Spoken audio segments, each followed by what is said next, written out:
Welcome to the final episode of Lucy, the Eternity She Wished For. I say this is the final episode because this really will be the final episode in this novel play. So, let's get to this then.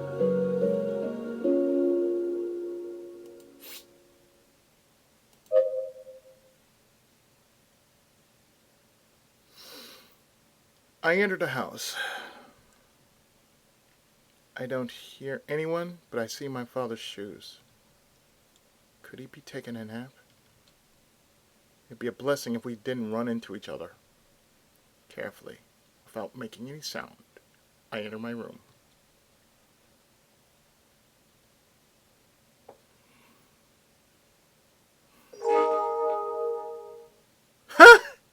Dream of electric sheep.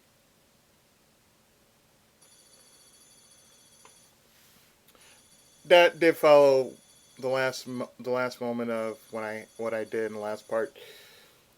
And if you didn't catch that reference, it's from an old book that was made into a movie. It said, "Do androids dream of electric sheep?" So that's a Blade Runner reference. If you didn't catch that.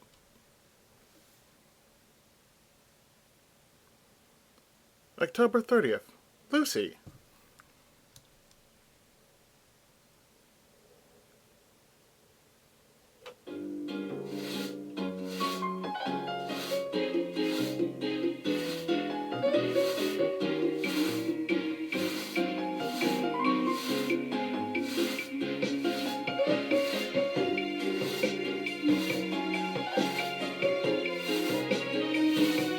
Lucy is cleaning a room.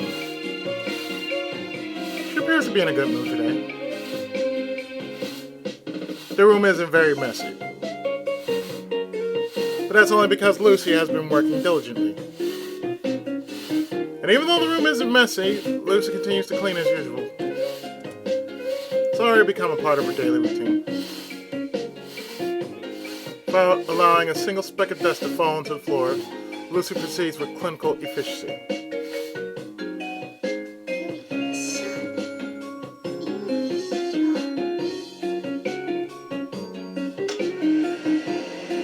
Lucy glides across the floor with a vacuum cleaner. She does each and every corner and organizes the pile of desks. She does each and every corner and organizes the pile of books on the desk. Sorry, I had a really rough day. She hangs up the jackets inside the closet and places the folded underwear inside various drawers. She repeats this process. Not too long after, she finally stretches her back. And then she wipes her forehead with the back of her hand.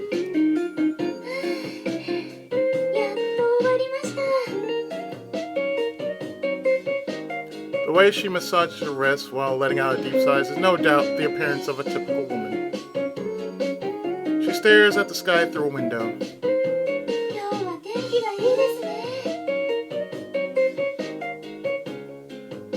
It had been a while since she's seen such warm, sunny weather. Compared to the chilly weather she'd been seeing lately, this was quite rare. The sunlight is faintly shining down from the sky.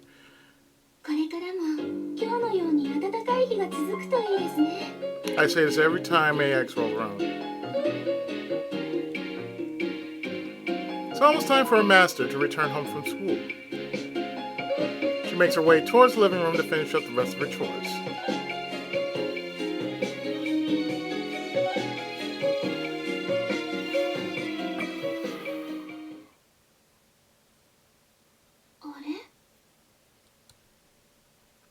When Lucy arrived in the living room, she tilted her head in confusion. It's because she had heard something. It's father's voice. She can't make out what he's saying. But he's speaking quite loudly. Doesn't seem like he's just talking to himself. Soon enough, Lucy hears the voice of another person. It's a woman. お客様でも来てるのでしょうか? With careful steps, Lucy makes her way towards his room. But she suddenly stops to think. She's reminded of Father's frightening demeanor. She might get scolded again if she runs into him. Feeling a little scared, Lucy stops at the base of the door. From there, she cautiously peers into the room.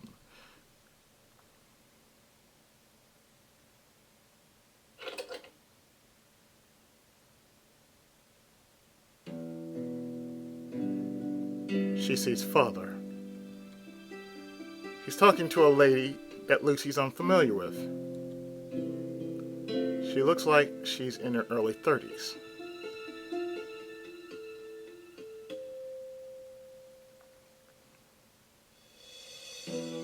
Lucy quietly mutters to herself. 誰でしょうか? 初めて見る方ですね。 Being careful not to get caught, she listens in while keeping her distance. Her sensitive ears begin to pick up their voices clearly. I blame everything on the robot. Nothing's been going well ever since that thing came along. ルーシーの話をしているのでしょうか? Lucy knows that eavesdropping is bad, but overcome by her curiosity, she continues to listen. My son has started acting strange. He was never like this before. Are you sure? I always thought that he was the rebellious type. Yes, I'm sure. He might have been a little on the quiet side, but he still used to be a good kid. Well, if you say so, dear. マスターのお母様のようですね。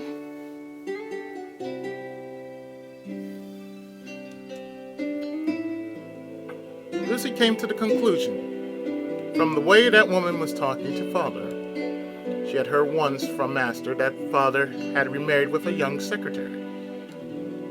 But it seems that she doesn't stop by this place very often.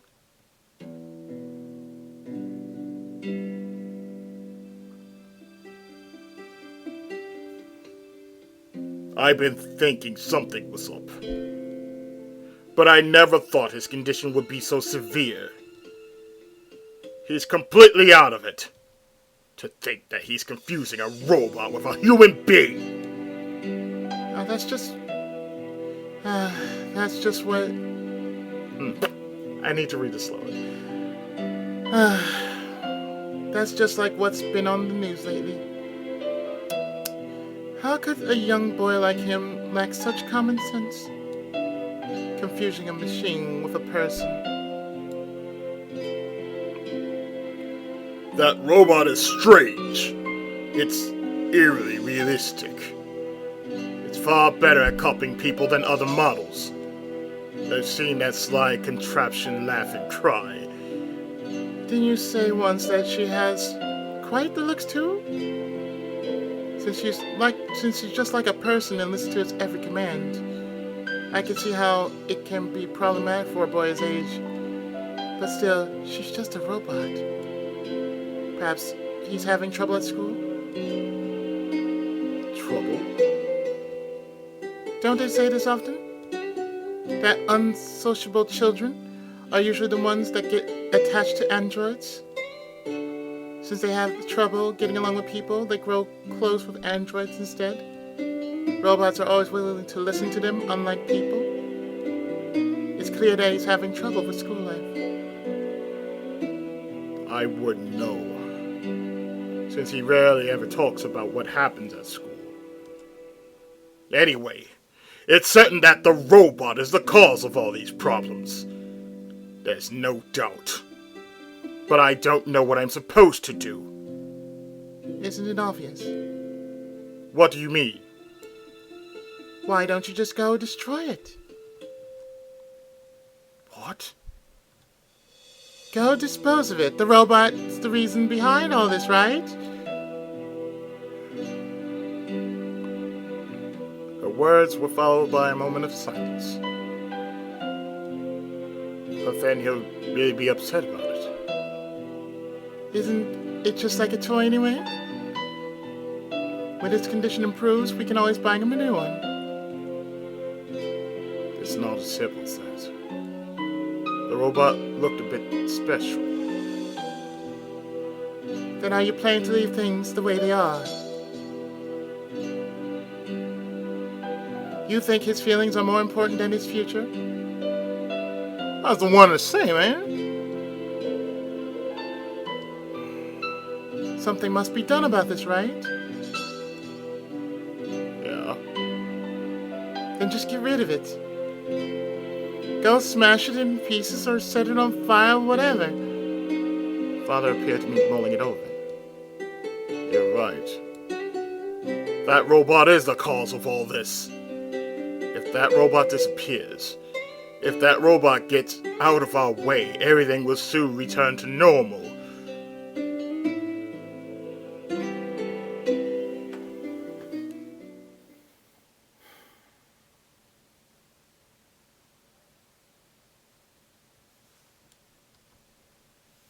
That was as far as Lucy could listen. She couldn't bring herself to stay any longer. She started to walk away from them, looking sullen. Correction, she tried to get away.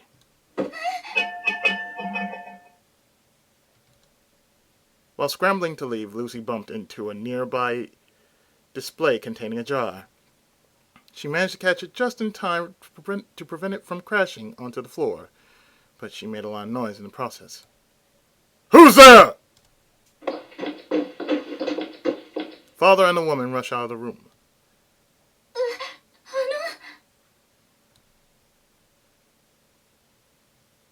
It's you. Were you listening?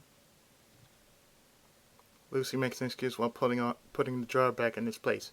申し訳ございません。わざと盗み聞きするつもりではありませんでした。 Oh shit.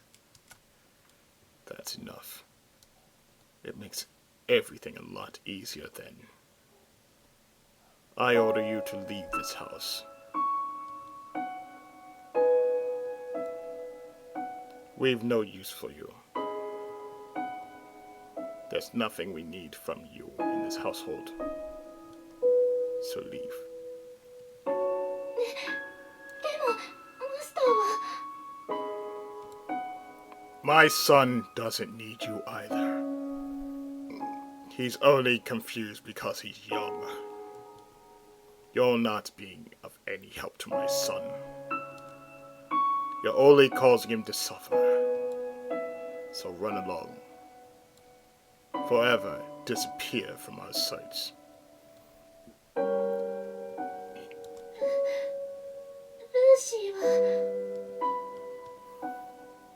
Lucy stood in a timid posture, but her voice was as firm as ever. 失礼ですが、ルーシーはそう思いません。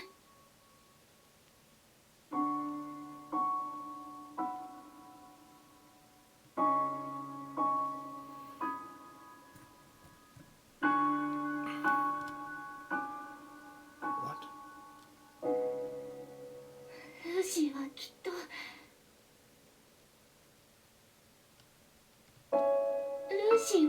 マスターのお役に立てていると思います。 In the past, she wouldn't have been able to say for sure, but now it's different. She continues to speak with great confidence. マスターが言ってくれました。ルーシーが必要だと言ってくれました。ですから、ルーシーは出て行きたくありません。これからもずっとマスターのお役に立ちたいです。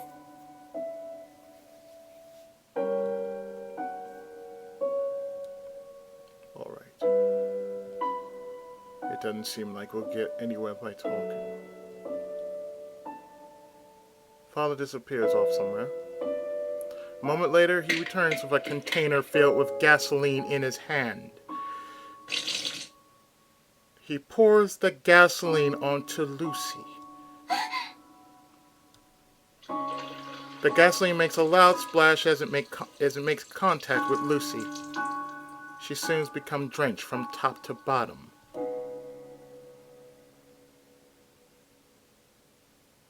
Lucy stands in silence with the gasoline covering her body.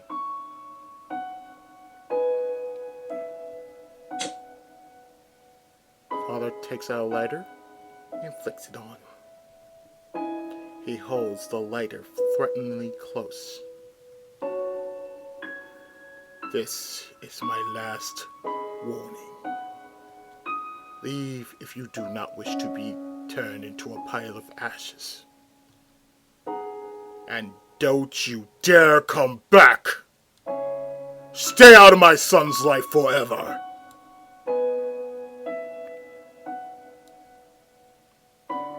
Lucy silently observes her slimy body. ルーシーは What should Lucy do? Lucy tries asking herself. But there isn't anyone that could give her an answer. Without knowing what to do, Lucy remains standing still for quite a long time. Her body is designed to be able to withstand intense heat for a short while, but it won't be long before she begins to melt. Lucy suddenly remembers Master's orders. Run away if she's in danger. That was the order. Lucy didn't know what to do. She didn't know what to do, but she decided to leave the scene first. Staying here would be going against the second and third law of robotics. In order to prevent that, Lucy begins to move. さようなら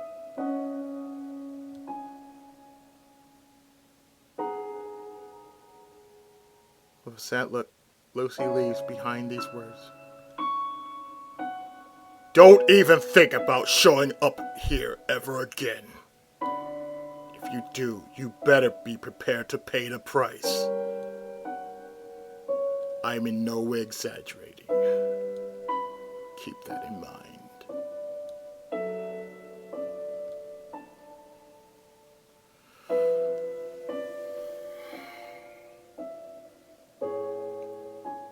All Lucy did was to give the ground a lonely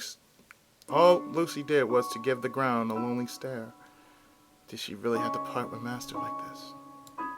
With a heavy heart, she made her way outside, leaving behind a slimy trail of gasoline.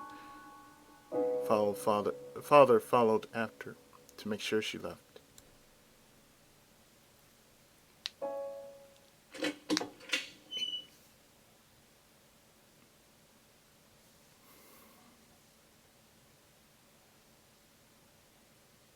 Once outside, Lucy found herself staring at the sky absent-mindedly. It was bright and sunny out, which had been a rare sight in recent weeks. Lucy stopped in her tracks momentarily as she stared into the sky. Then she smiled brightly. It was a refreshing smile free of all the cares in the world. 今日は本当に天気がいいですね She thought it would be good weather to go for a picnic.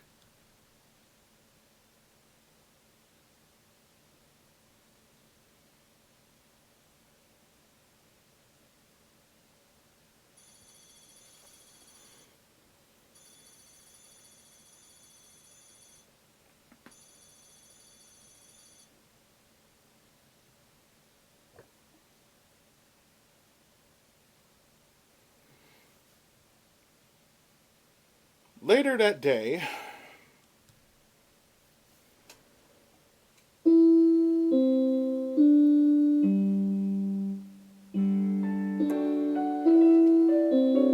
as soon as the classes were over, I prepared to leave. Dr. Gear struck up a conversation with me immediately after the bell, which was a real bother. I couldn't really pay attention to what he was saying. Something along the lines of him wanting to hang out with Lucy again, but I ignored him. I set aside his demands and headed home alone.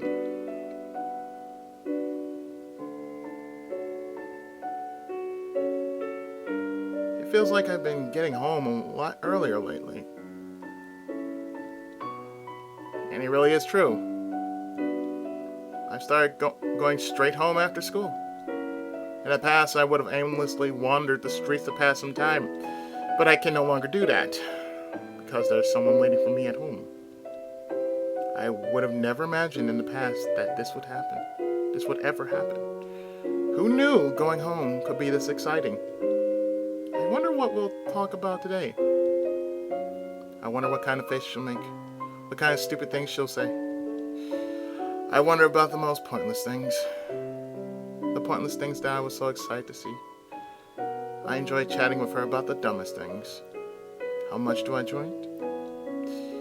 Well, it feels as if my life had been purposely so dull and boring up to this point in order to make up for the fated meeting with Lucy. To the point where I would have begun to have silly thoughts like these. That's how much I enjoy it. Even I think that sounds corny, but it can't be helped. Because emotions are not something anyone can easily control. I decided to pick up my pace, just so I'd be able to meet Lucy a little faster.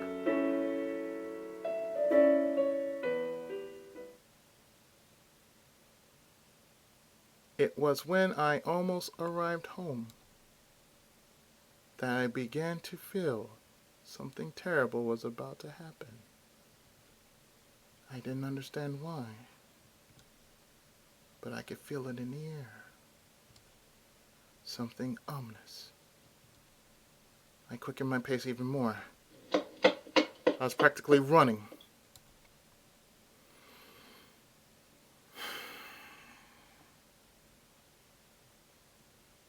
What? I couldn't believe what was happening before my eyes. I felt my knees giving way. What kind of sick joke is this? My mouth hung wide open and refused to close.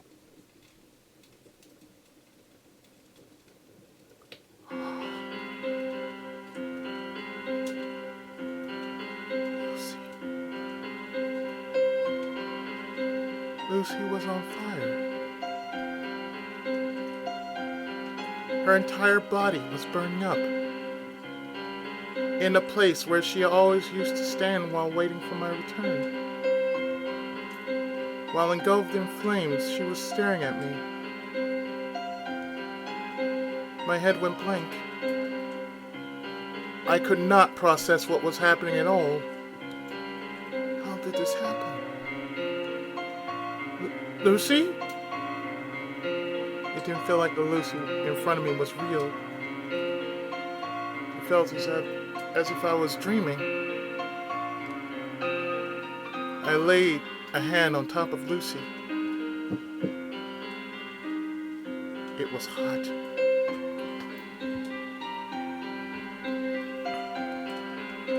It was scorching hot. The pain helped me return to my senses. Ah!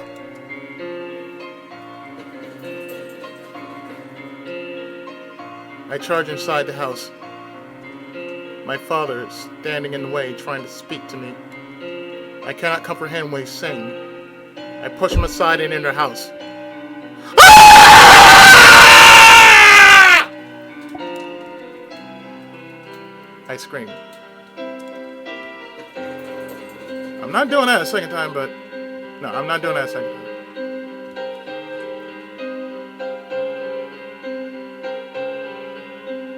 Oh, running wild like a maniac, I scream at the top of my lungs.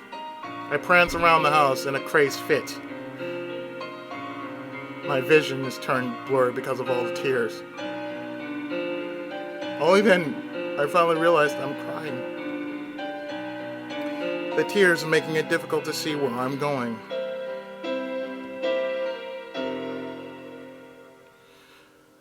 I head towards the living room and attempt to locate the fire extinguisher.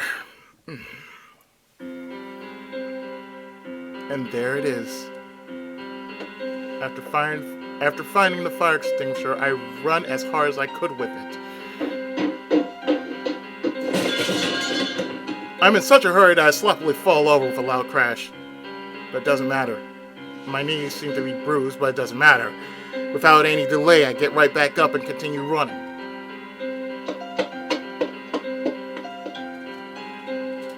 I yank out the safety pin, aim the hose at Lucy, and release the payload.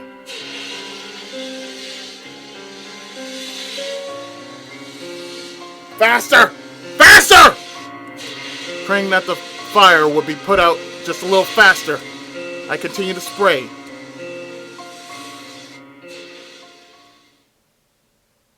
Gee, I hope nobody just start running in my room and say, "What the fuck's wrong with you?" After a short while, the fire vanishes like magic.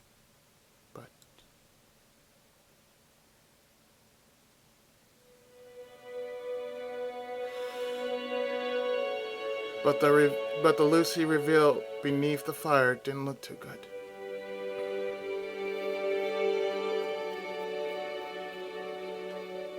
I gaze at the various patches of her skin that were melted off. Her condition isn't as severe as I thought it would be. Most likely thanks to her fire-resistant skin. I can't see very well due to my blurred vision, however. As if my words could hurt her, I could call out to her delicately. There's no reply. Her eyes are closed. There's no response coming from her at all. What are you doing? Answer me! I anxiously wait for a reply. I wait for her to open her mouth. But her unrelenting lips refuse to facilitate my desires. They refuse to listen to my earnest request. Lucy, this is an order. Answer me.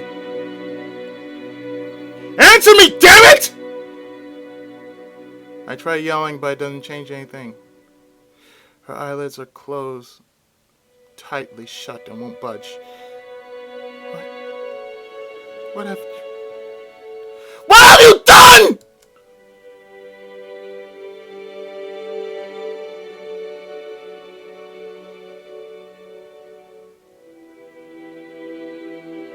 I turn to face my father. Are you happy now? Are you proud of yourself?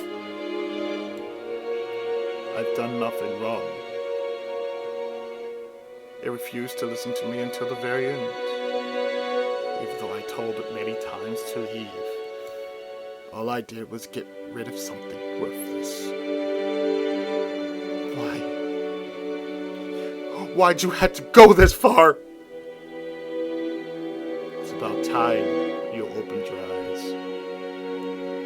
What's lying before you is not a dead person. It's just a broken down robot. Nothing more, nothing less. It's only broken machinery. You can always buy another one to replace it. It's not something to get worked up over.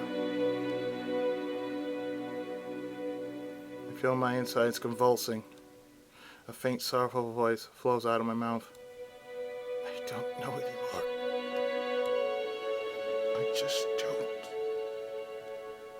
When we're able to do something like this without a second thought, I don't know if we humans really are better than androids.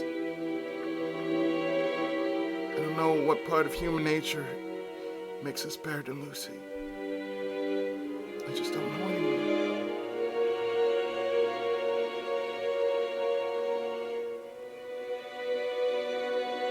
People take pride in being human.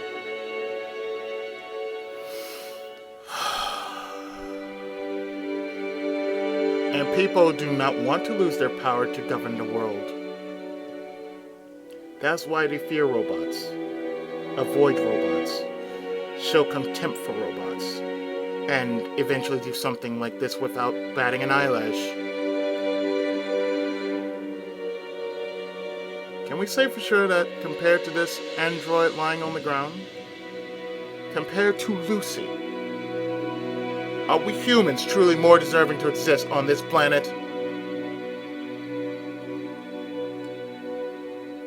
I wasn't so sure anymore.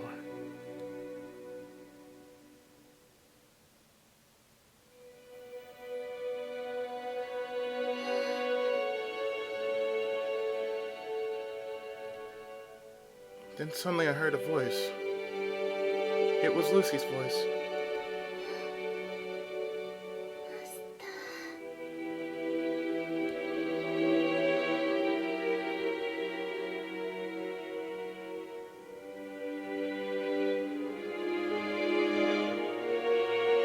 She sounded strained, as if her light was about to flicker out any second.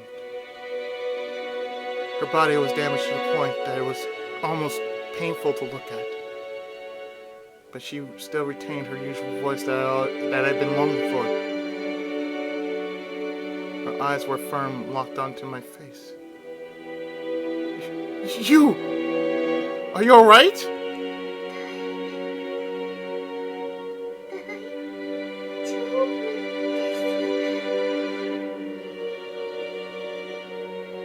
Her voice is quivering uncontrollably. Her body is making a lot of strange crackling noises. She doesn't look right at all. She looks as if she's about to seize up at any moment. And yet, despite such hindrance, she was trying hard. She's trying hard to say something.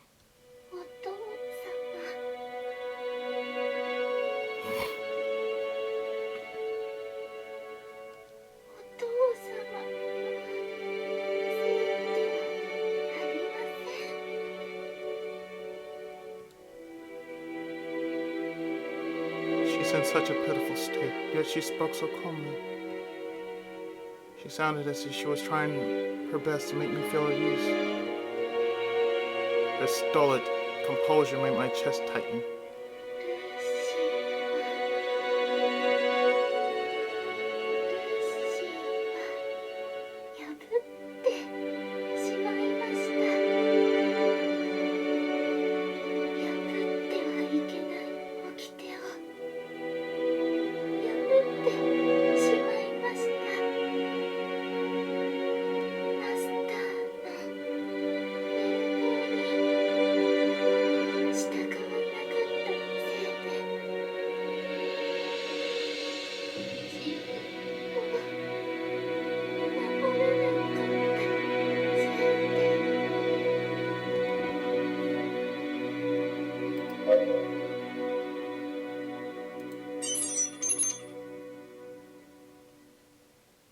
Okay, I gotta turn that voice up.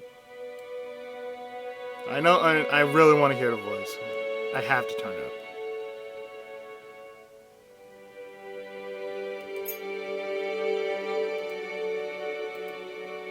Okay.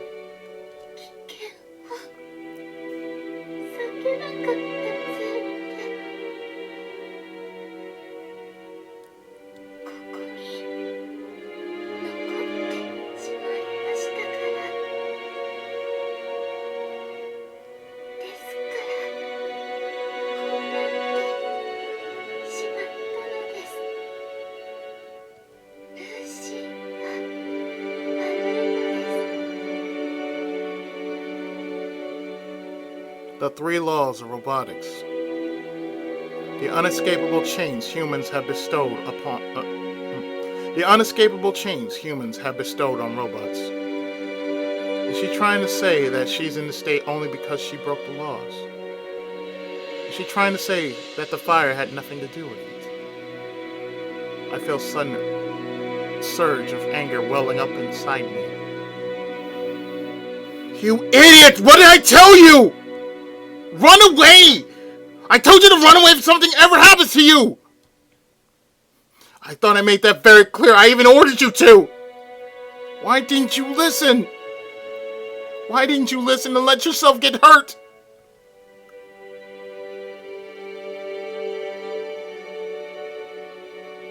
After hearing those words, Lucy tried to smile. She tried her hardest to smile.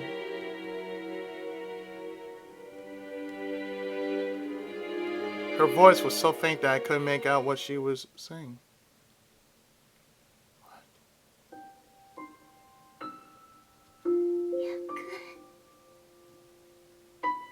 約束しましたから、いつでも出迎えるって。毎日毎日家の前でマスターを待っているって。そう、マスターと約束しましたから。ですからここに残りたかったのです。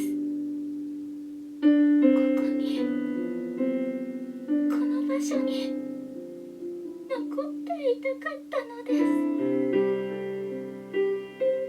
ここに残っていつものように家の前に立って、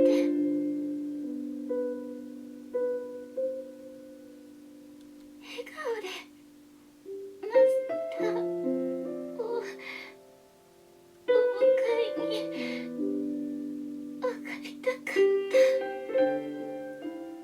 Right now I'm looking at this very, very hard, and part of me is somehow seeing the eyes starting to water, and she's crying as she's just saying this.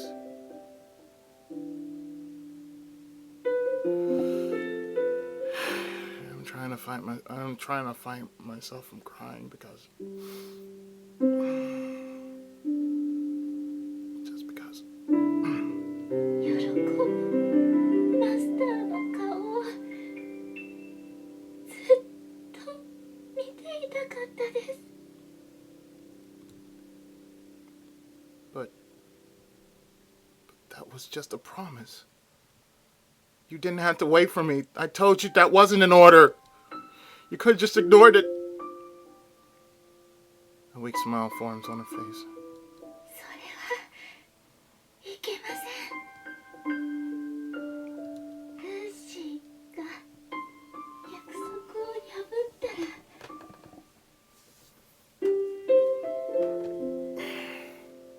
帰ってきて、もしルーシーがいなかったら、そうなったらきっとマスターは悲しむでしょうから。最初に見た悲しそうなマスターの顔をもう見たくはありませんので。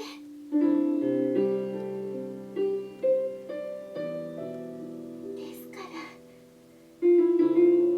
約束を破るわけにはいきませんでした。 And like that, she continued to spout nonsense. Nonsense that only a true robot could fathom. ルーシーには責任がありますから。マスターのそばにいるという責任がありますから。マスターを幸せにする責任がありますから。その責任はきっとルーシーの命より大切なものですから。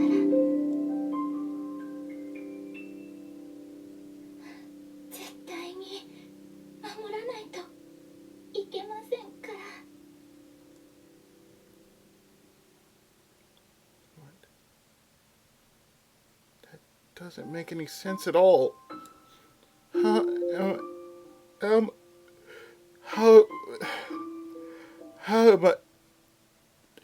How am I supposed to be happy after seeing you like this? Her body began to convulse. I understood the inflammations. I can't even read right. I understood the implications behind such abnormal movements. I'm also crying. That she was making her final struggle. Then I will never be able to hear her voice again. That she won't ever be coming outside to greet me again, or making me angry with her silliness, or lightly caressing my forehead. The tears have blurred my vision, making it hard to see. I hastily wipe my wet eyes clean. 泣かないでください。ルーシーは大丈夫です。 I could not understand the meaning behind her words. What could possibly be fine? Is this really fine for you? Ending it like this? Are you really okay with that? 覚えていてくれるのなら、ルーシーをいつまでも覚えていてくれるのでしたら、ルーシーは満足です。ルーシーの姿がマスターの中で永遠に生き続けるのなら、それならルーシーは満足です。それこそルーシーが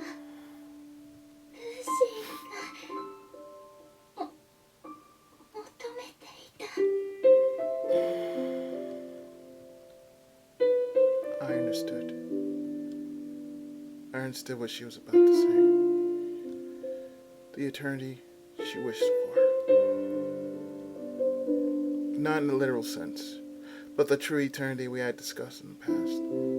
覚えていてくれるのでしたら、後悔はしません。ルーシーの選択を後悔しない自信があります。だから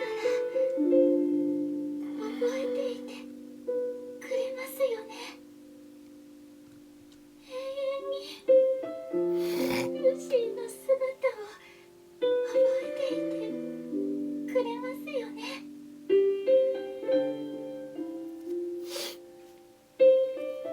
Now, there's a dual ending you can get here. And there's two ways you can go about it. You do or you don't. That's all what it comes down to.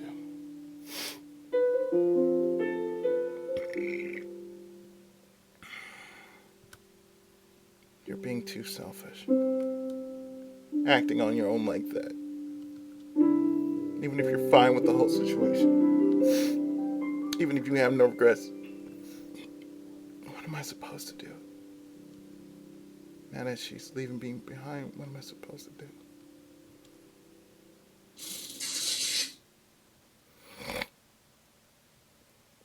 Lucy's head is shaking a little.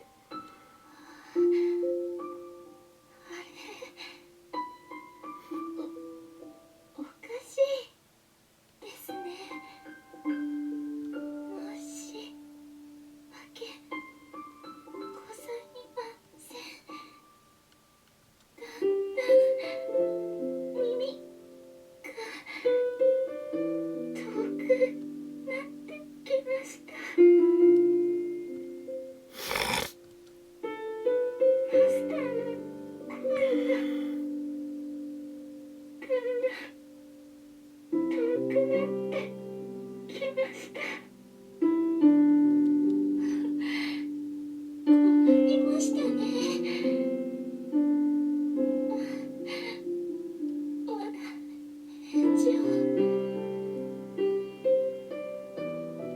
聞けていないのに。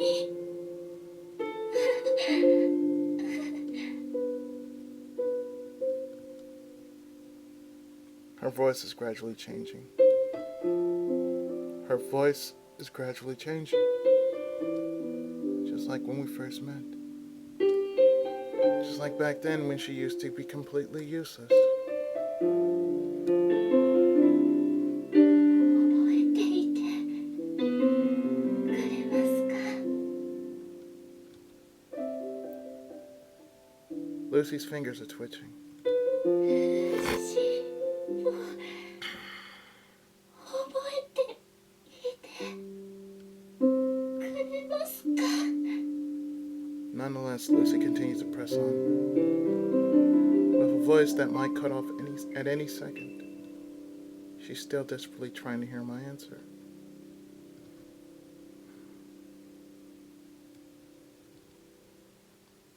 I have to make up my mind. After seeing her struggle, I have to make up my mind right here and now, while holding back the cries welling up inside.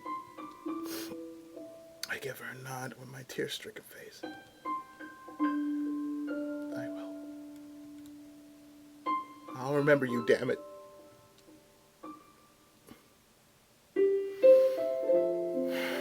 Lucy smiles. よかったです。やっと願いが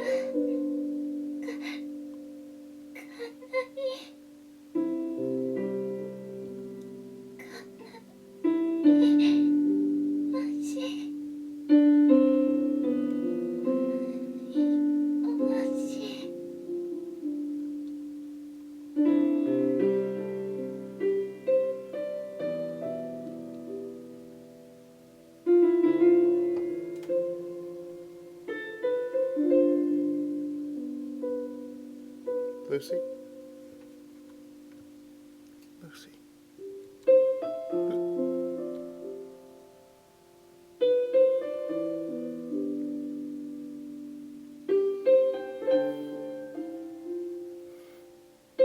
That was the end of it. With that, the conversation never went on. With that, she can no longer respond to my cries. The light never returned to her eyes. Now those eyes will no longer meet my gaze. She will no longer smile at me. And she won't be coming back for all eternity.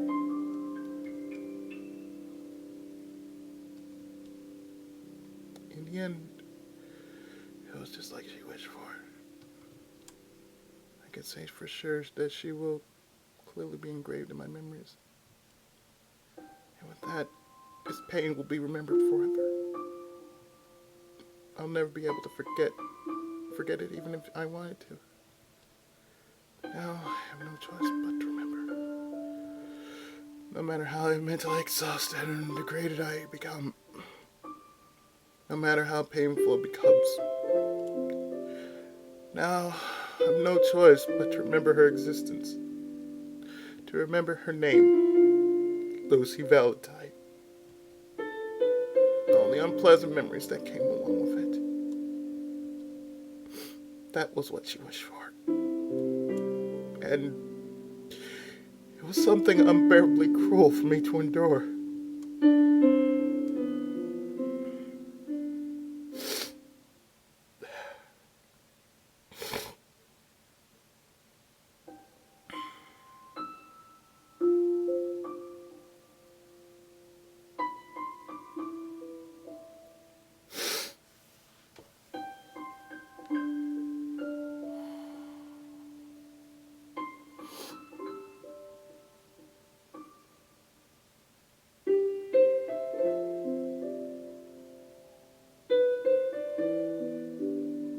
Well, actually, if you think about it,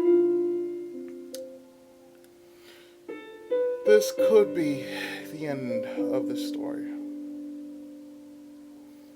But it isn't.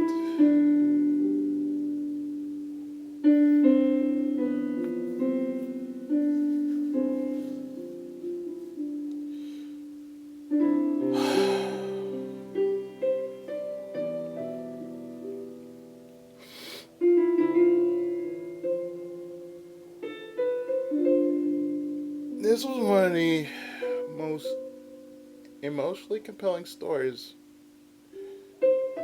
I've ever, and I do mean ever, went through. No lie. No lie.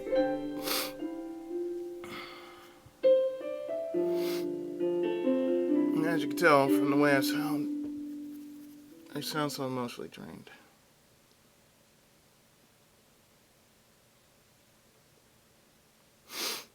But there is a bit of story remaining.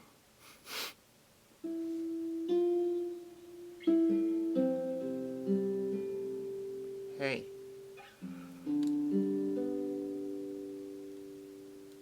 You listening?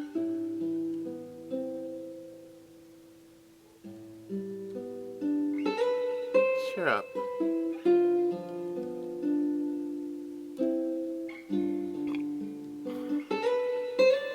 Oh, come on. What's wrong with you? You're even making me depressed.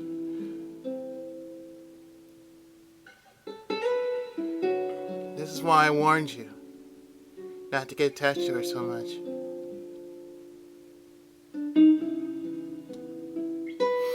Robots are robots. Humans are humans. You were hurt because you couldn't tell the two apart. You crossed the line. The line that wasn't meant to be crossed. And I made it so clear for you too. I warned you that you'll be the only one hurt in the end. Really? How foolish of you.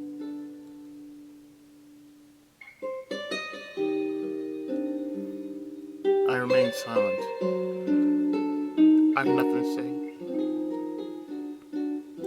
Well, now that I think about it, maybe this turned out to be a pretty good experience for you after all.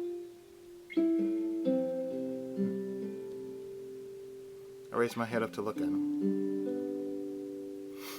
The fact that you finally learned your lesson makes it all worth it, I think. It may have been a harsh one, but wasn't there some merit to it? You should know this better than anyone else.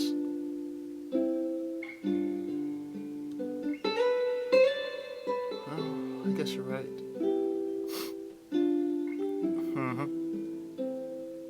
Then let us start enjoying life properly. What do you mean? There are a lot of more interesting things in life than androids. So let's go find out what's in store for us.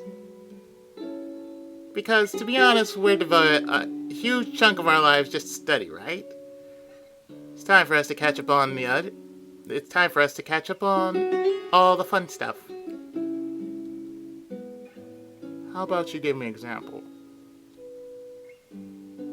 Alright. First, we should try to get to know some girls. You sound as if you have been trying. That's just me. Anyway, there are always women out there who are more attractive than Lucy. And of course, women with better figures too. Although you won't be dealing with a robot, there must be someone who's as nice as Lucy. With a woman like that, you should try getting into a serious relationship. And go traveling to all kind of different places together and make lots of special memories. Let's try all the fun stuff we missed out on.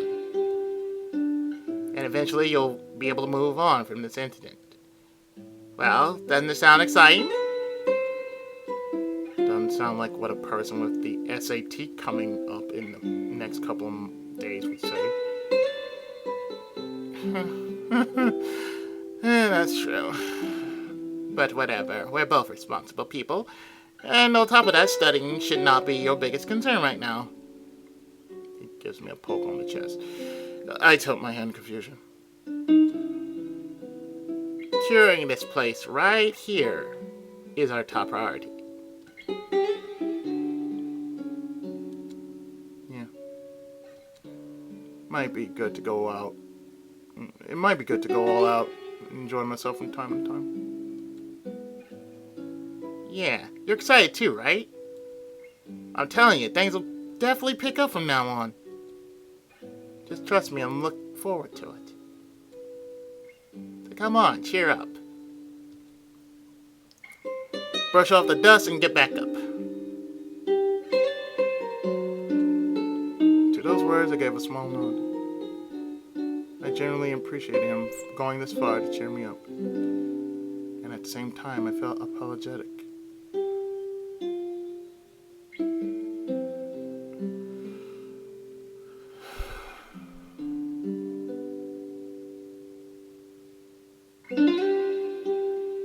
Man, you look like you've gone to hell and back. I'm sorry. About what? I couldn't keep my promise. Even though I said I would take good care of her.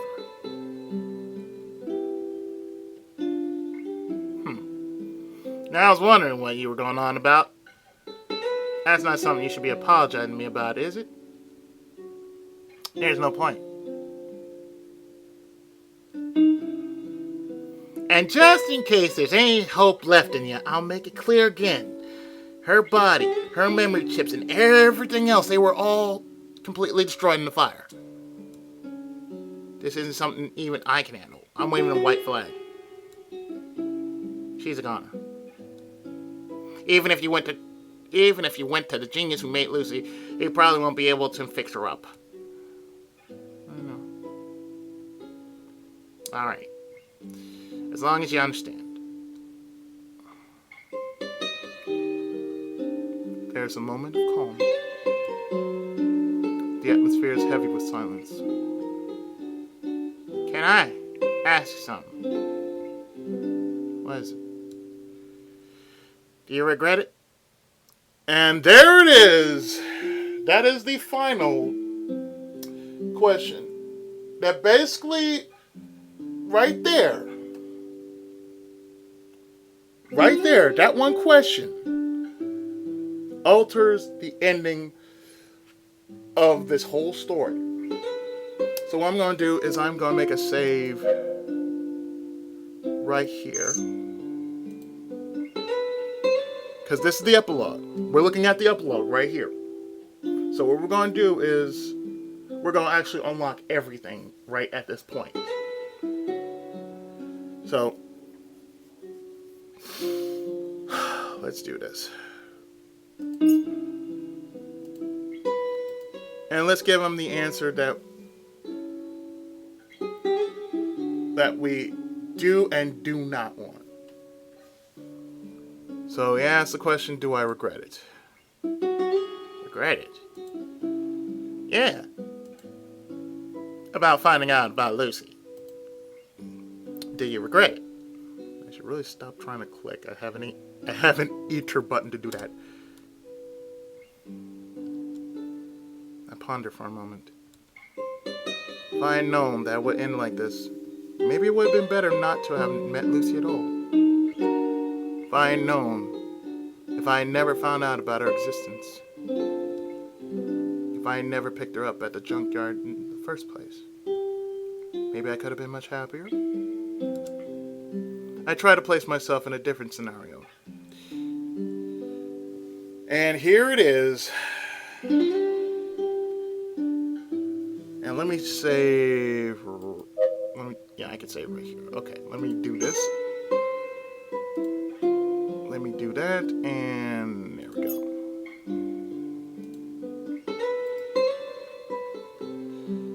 So, we have two choices that will somewhat make the ending. You know, there's one ending and there's a true ending. We're going to go with the one ending that says what happens.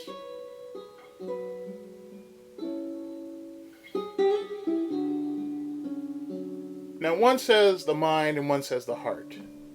We're going with what the mind says. I regret it.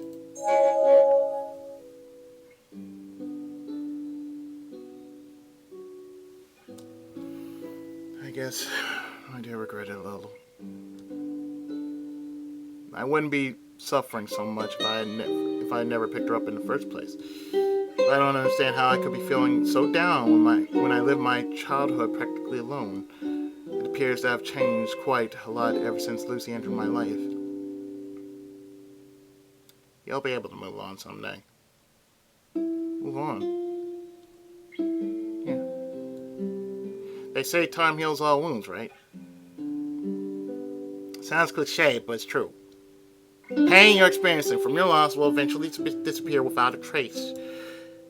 Do you really think so? Yeah.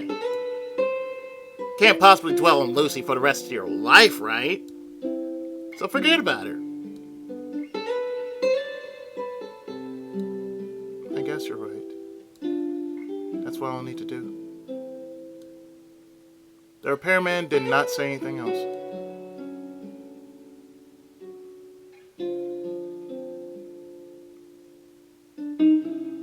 Just like that, I left the store. I thought to myself that it'd be great if things had happened as he said, after my pain had subsided. After I put Lucy in the past, would I really be able to live on just like before? Would I really be able to live on without feeling any pain, I wondered.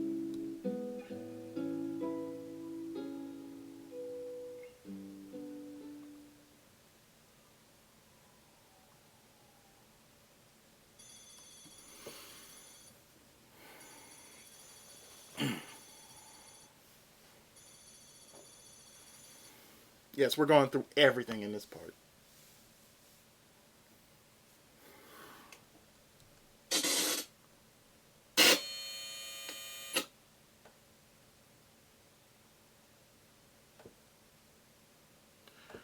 Well, now, 20 years later.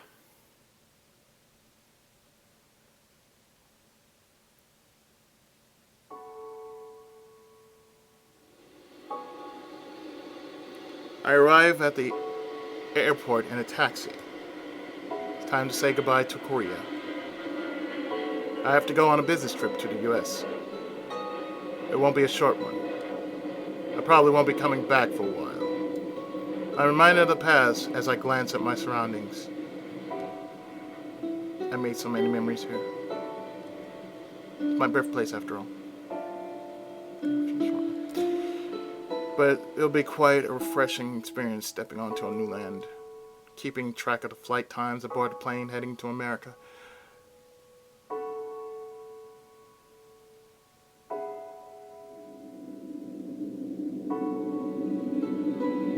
Time passes while I settle comfortably into my chair. An android approaches me and hands me a menu. I decide on a simple meal.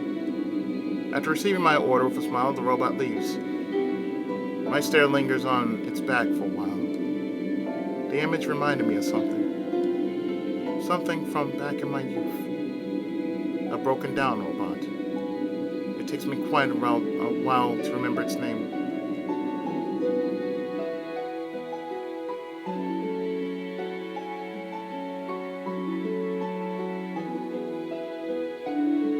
Lucy Valentine.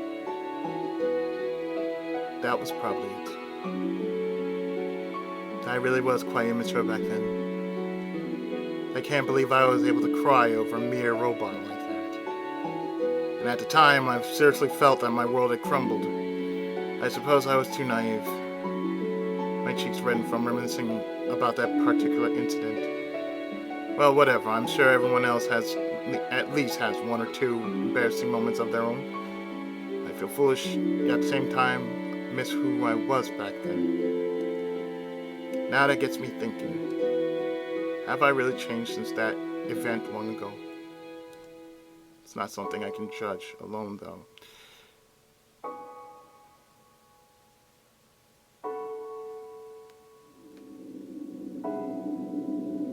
Staring at my wife's face displayed on my phone screen, I become lost in thought.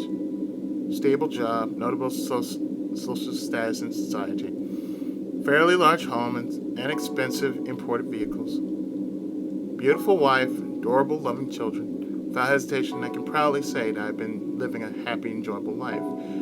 If I hadn't moved on from my attachment to robots in the past. If I had stayed foolish and naive like back then. I never would have been able to obtain what I have today.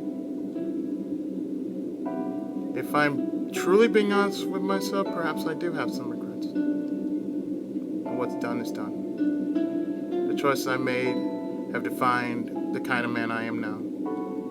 People simply change as they mature. That's reality. My eyes begin to dim. With sleep overtaking me, the name from my past fades. I know that once I awake, such memories will have been forgotten once more, without knowing if they'll ever return to me. And always, I'll be continuing to look towards the future.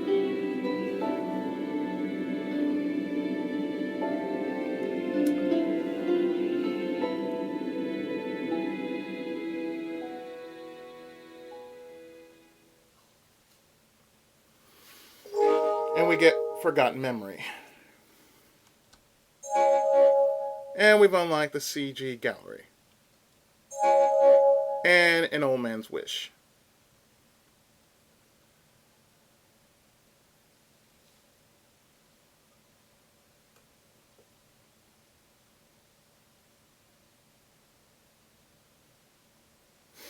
Now, you're probably wondering why that happened, right? Well, like I said, that's one of two endings. That was an ending, but that really wasn't the actual ending.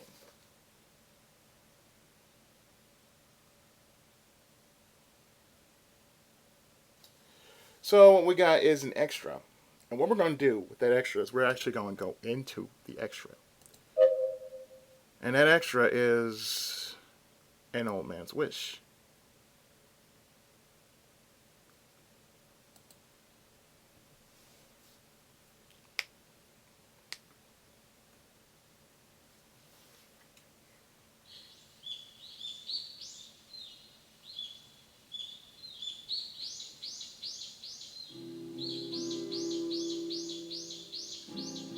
It was early morning.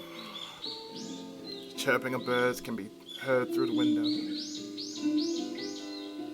The old man, who was a light sleeper, slowly opened his eyes.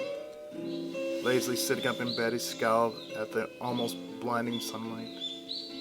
Then he slowly rose, walked over to the windows, and closed the curtains. As the curtains came to a halt, everything became quieter, as if he muted the television. Darkness engulfed the 16 square meter sized room.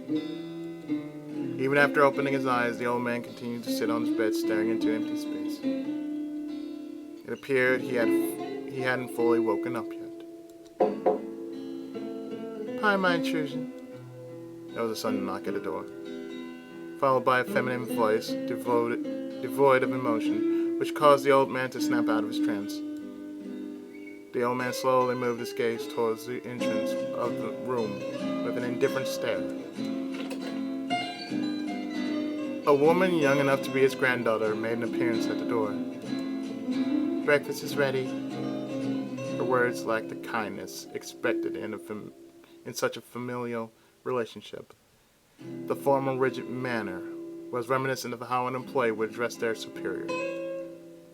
"Bring it here." Obeying the old man's order, she quietly entered the room.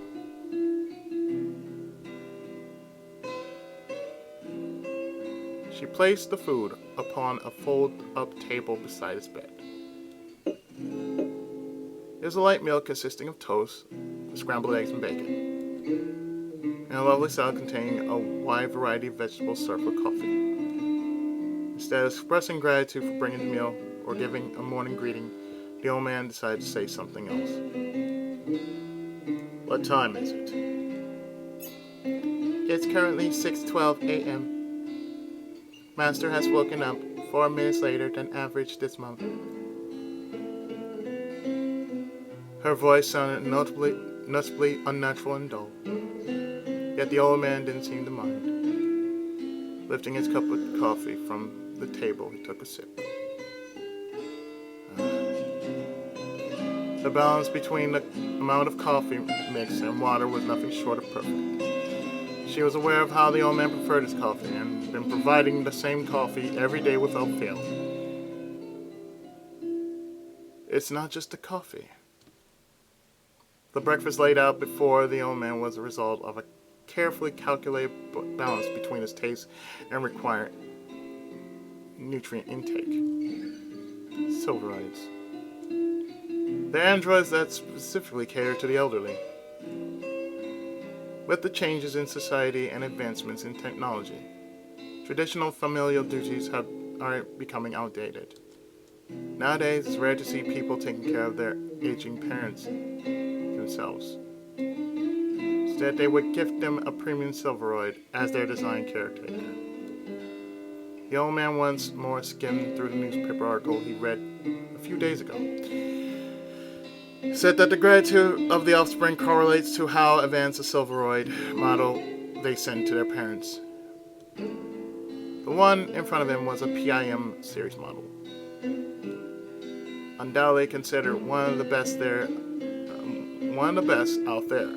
Master, seeing that old man had stopped moving, the android voiced her concern. From those words, the old man awoke from his daydream and proceeded to carry a piece of toast to his mouth. While crunching down the familiar crispness, he began to reminisce about the past. Now that I think about it, it's been quite a while since you first arrived here. There wasn't any visible reaction from the android. She continued staring into the air while maintaining a rigid posture. How long has it been since your arrival? It has been exactly 10 years. I see. Time sure flies. She was the present his son had bought him for his birthday after the old man retired from his work. Technically, the android in front of him was not the same model he received back then, but an upgraded version of it. Whenever the old man's birthday neared, his son would religiously send a new revision of the model. Then the memory chip from the previous version would be inserted into the new one. The Silveroid has gone through 6 upgrades so far. Apparently many new features were added with each successive generation, yet the old man had difficulty understanding the subtle variations. The unfamiliarity of the new models only made him feel uncomfortable. Master? From her repeated calls of Master, the old man shifted his focus back to the meal. It's nothing. Could it be that Master is not feeling well? When people get old, they naturally turn sentimental. It can't be helped. After letting out a small sigh, the old man placed a trembling hand on his forehead. Oh, memories just keep coming back to me, even when I'm only trying to rest. Does Master mean good memories? Yes, there are good ones. Good or bad, they all come back, though.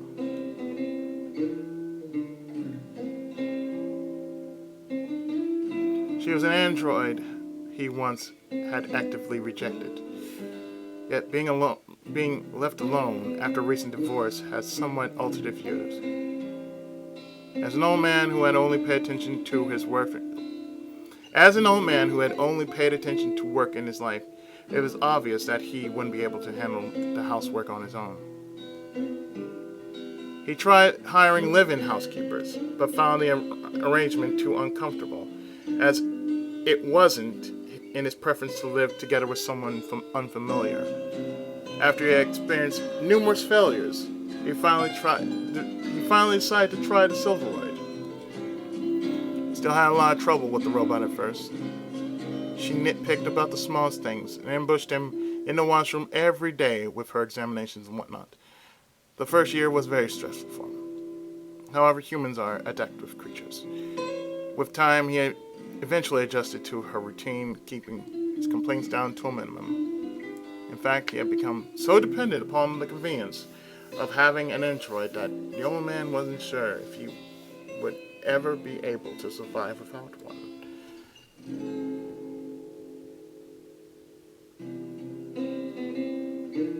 I have to get up now. Take this away. The android put on a puzzled expression as the old man weakly set down his fork.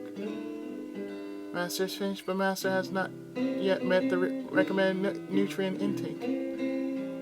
I don't feel too hungry today. Then just to be safe, today's morning examination will have to be more extensive than usual. I expect nothing out of the ordinary, but there's nothing wrong with being cautious. How am I supposed to find time for that? I have to go open my shops. The old man rose as he stubbornly replied, Master must not avoid the examination entirely. If Master insists, I will do my best to get through it as quick as possible. The old man clicked his tongue in annoyance. Only a few years ago, he would have gotten furious in a similar situation, but he was used to it now. After shaking his head, all he did was quietly stare at the android approaching him.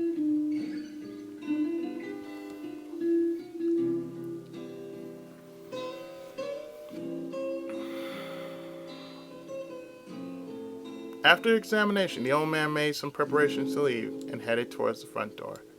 The android set aside the chores she had been doing and approached the old man. Will Master be leaving now? Yes. The old man went through his usual routine. But today the android appeared to be a little tense. After a moment of hesitation, she carefully spoke up.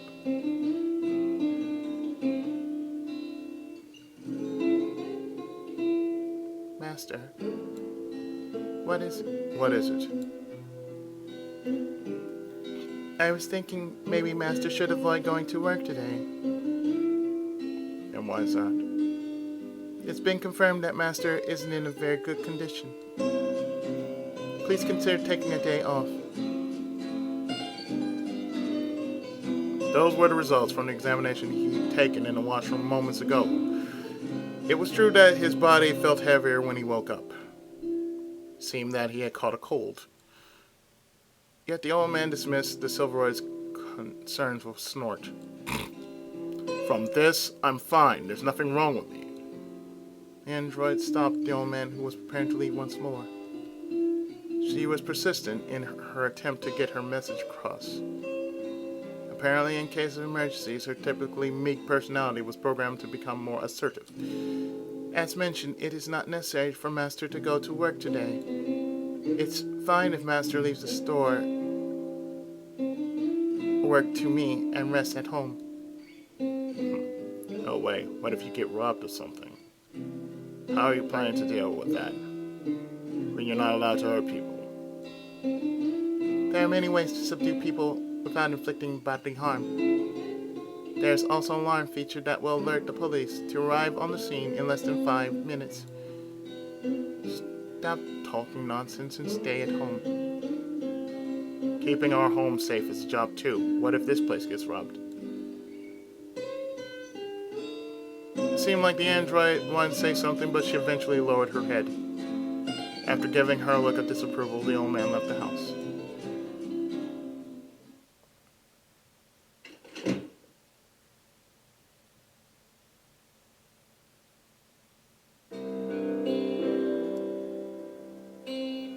The place that the old man arrived at was found to be a tiny, ordinary supermarket. It was a business he had started himself near his home after retiring. Being in the quieter areas of town, the business wasn't exactly booming, but at the very least, he had always managed to earn enough to pay for his expenses. It wasn't like the old man was hunting for cash, though. His lifetime saving was already enormous, and the monthly allowance from his son was nothing to scoff at either. He could spend the rest of his life without having to work at all if he wanted to. Yet he was the type of person who had focused on work all his life. Unlike others, he never bothered going on vacations or spending time abroad, mostly because he didn't know what to do with his free time. He wasn't flexible enough to find a new hobby at his stage of life.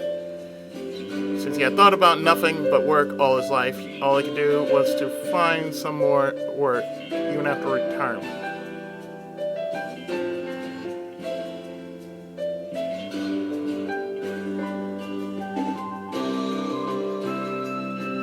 The store remained vacant even after its opening. Several regular customers stopped by as time passed, but today still seemed especially quiet. Sometimes co-workers from the company he used to work at would come visit the old man. He had always been a little out of touch concerning family matters, but he was well respected at his workplace back in the day. Whenever they paid him a visit, the old man would reminisce about the past and share stories, usually over drinks.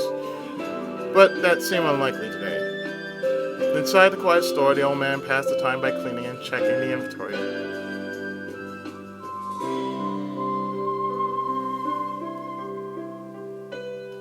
It was when a bit of time had passed, and the old man was sitting at the counter, reading a newspaper. At the usual hour, the android stopped by at the store.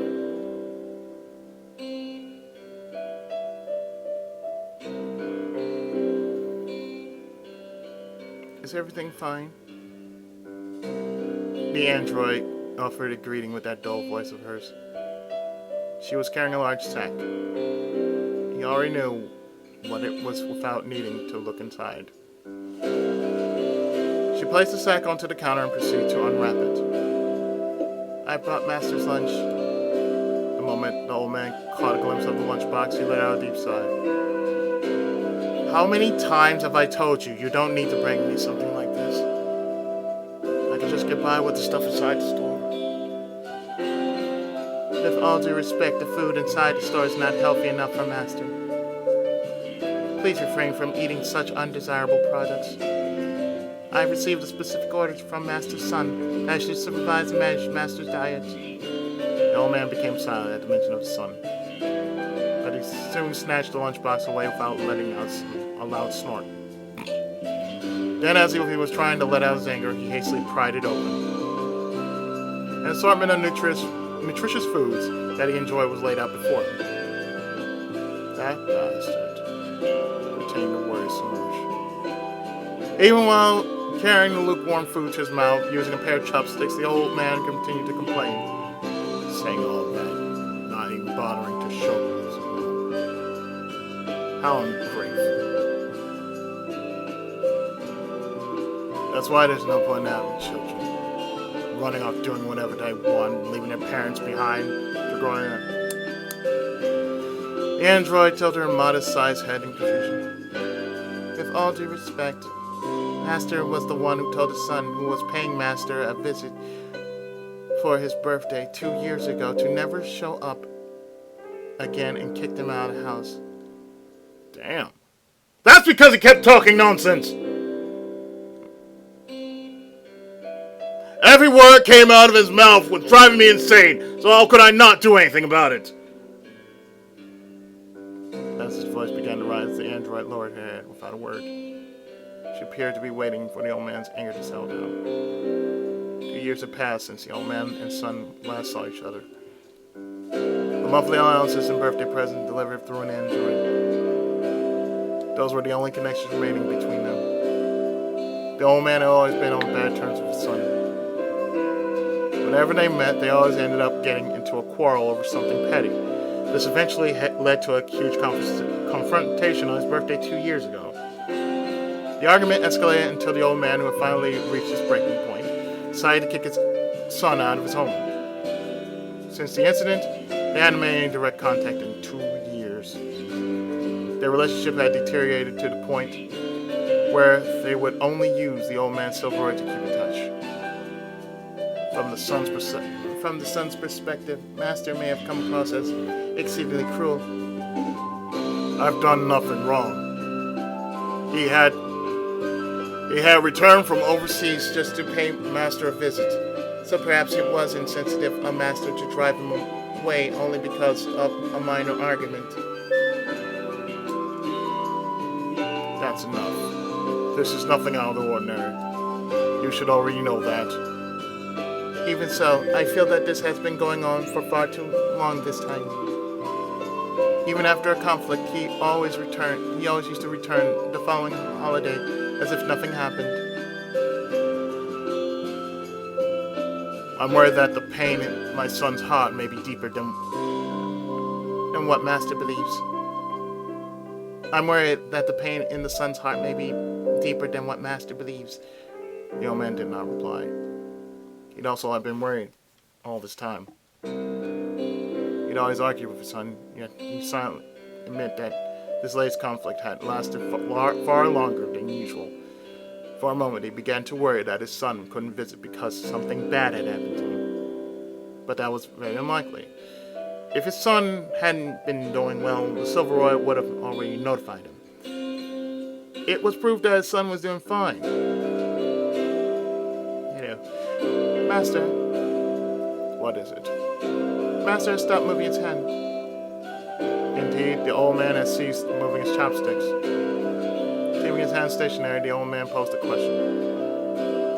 It wasn't something he would normally ask. What has my son been doing? He appears to be running a successful business. I heard that he returned from his business trip overseas. I see, so he's in Korea at the moment. It was understandable why he couldn't pay a visit while overseas. But if he was presently in Korea, what was stopping him now? As the old man continued to stare at his lunchbox with a pained look, the android spoke up once more with her mechanical voice. Master, the food is getting cold. The old man closed the lid with his half-eaten lunchbox. I lost my appetite. Master's not yet consumed the required amount of nutrients. Moreover, Master has already skipped most of his breakfast. I said I lost my appetite! How many times do I have to repeat myself? As the old man slammed his chopsticks onto the counter, the android silently continued to stare at him.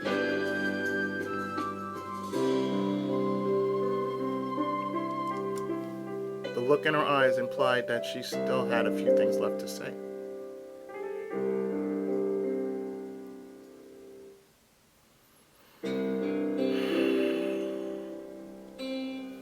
Master is... What is? If you're going to speak up, at least finish your sentence. Following the old man's command, the android continued with her emotionless voice.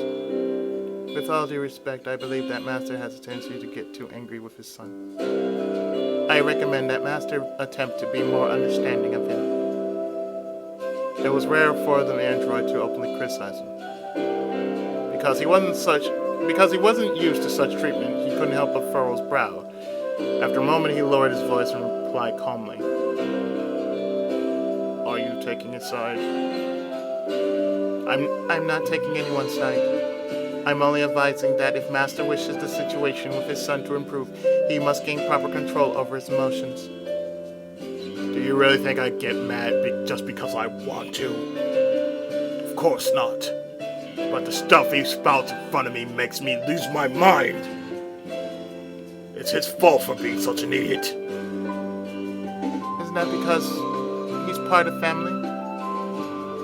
Just what are you talking about all of a sudden? The android stared at the old man intently. She opened her mouth to speak as she shook her head back and forth in hesitation.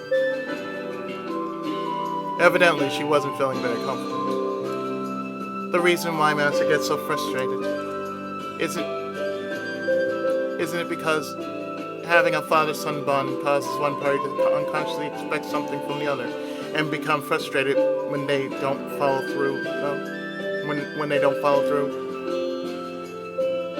I've never seen Master get so angry in front of other people. I'm an android. Therefore, I am unable to properly gauge how these negative emotions are being formed inside Master. We do not have any unnecessary troublesome emotions programmed inside us after all. But what? Since I will never be able to express such emotions, sometimes I find myself being envious of that side of humans. What nonsense. Just for a moment, the old man nearly forgot he was conversing with a machine. The android knew the old man wanted a straightforward, robotic version of her instead of the conversational one, so she rarely opened up to share her thoughts like this. Such a candid display stirred up a memory deep within the man's past, nearly forgotten till now. Now that I think about it, there was another android quite similar to you. The old man quietly mumbled, "I can barely remember when that was. It happened so long ago. My son once brought home a strange android. She was..." The old man closed his eyes in an attempt to comb through his through. The old man closed his eyes in an attempt to comb through the distant memories.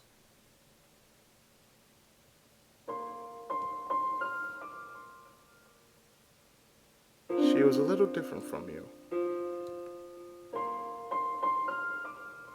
Yes, she seemed like a real person, that one. Real person. I've forgotten how she looked or sounded like.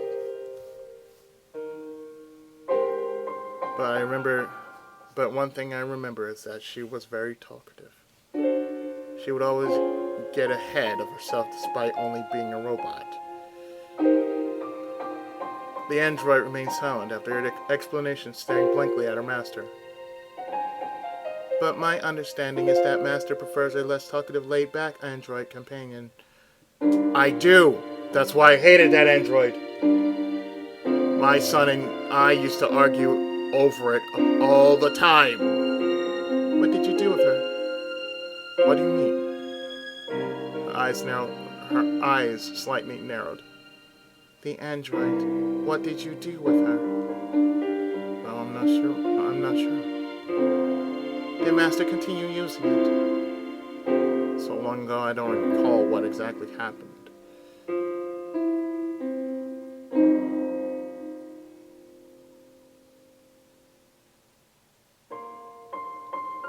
Only then the old man could finally remember his son's heartbroken expression. At the time, he was certainly at his most rebellious. Even before then, the old man had never had a good relationship with his son. Afterwards, their conflict appeared to escalate in intensity and frequency. The old man wondered whether an alternate, less confrontational approach might have worked out better. But with a shake of his head, he dismissed the thought. It would be pointless to dwell on the past. He had no intention to change either. The old man still despised androids, and he believed that he hadn't done anything wrong.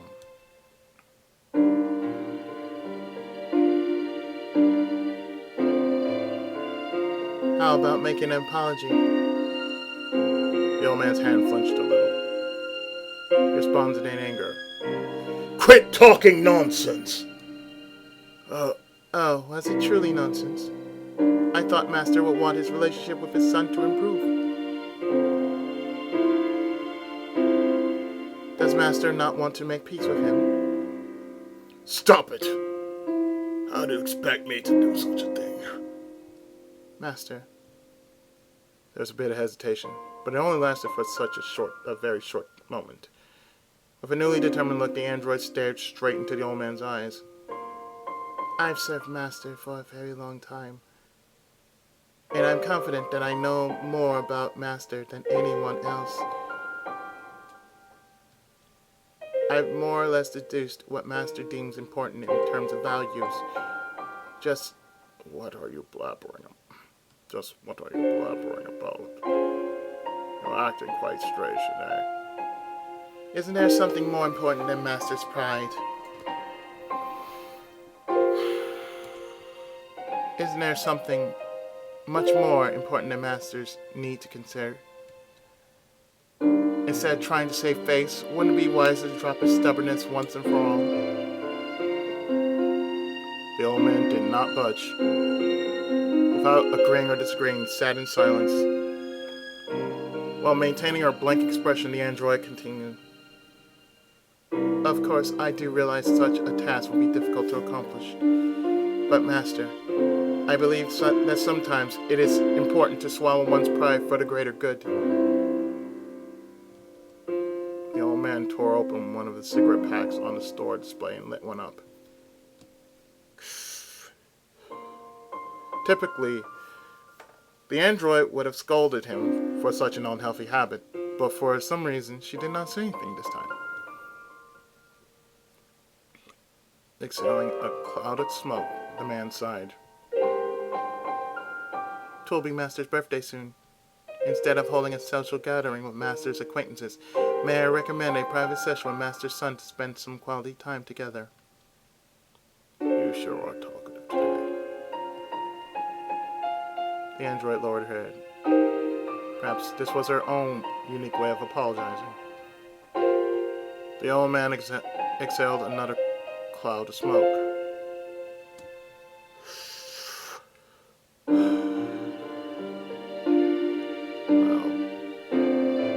I suppose it wouldn't hurt to sit down and have a nice little chat with my son. The android raised her head to look at the old man once more.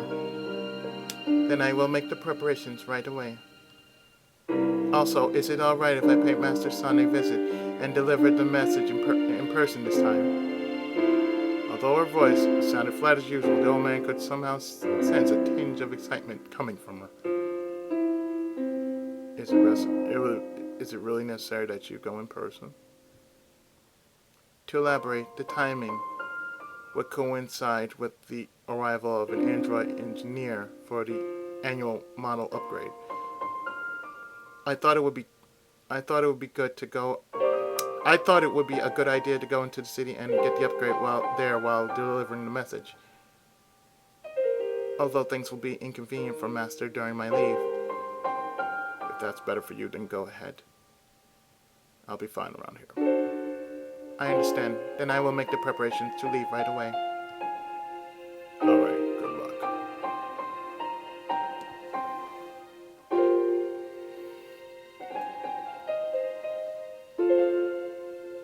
Several days flew by since their conversation.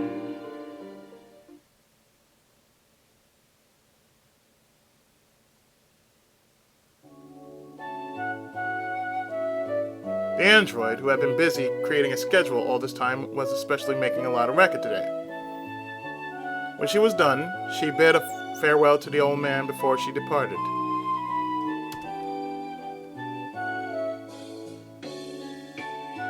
Then I will be making my leave now. If everything goes as planned, I expect to be back by the evening 2 days from today. You'll be taking that long?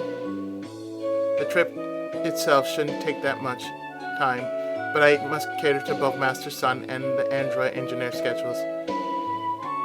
With the time constraints, it appears that I will have to meet up with the engineer for the upgrade first. What about my son? I'll be seeing him on the last day of the scheduled trip. I am planning to bring him back with the news of Master's birthday. Now please take this. The android handed the old man a piece of paper. What's this? It's a list of popular restaurants nearby. Each one offers a unique birthday set menu.